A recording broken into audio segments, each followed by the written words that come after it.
Once again, we will continue to use the FSAE steering wheel 3 file from the previous exercise.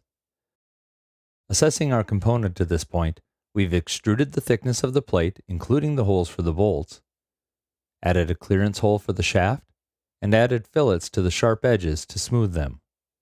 Our next feature will be a spline to better connect the steering wheel to the steering shaft. We will turn on the spline sketch and rotate the model slightly to get a better view of the sketch geometry for selection. Starting the extrude tool, we'll select the 4 quadrants of the sketch, which are created by the sketch geometry, and then begin to drag the extrusion through the body of the component. For this feature, it's best to change the extent to all. Then, we will click OK to create the cut feature. Now on the timeline, we see we have another extrusion feature. I will click on the new extrusion feature in the timeline, then go to the Create pull-down, under Pattern, and select Circular Pattern. By pre-selecting the feature, the Circular Pattern dialog will have multiple faces selected. We can create a pattern based on faces, but it's best to use a feature in this application.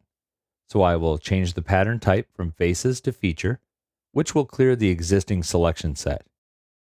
I will then reselect the last extrusion feature from the timeline and then click on the Axis Selection button in the dialog.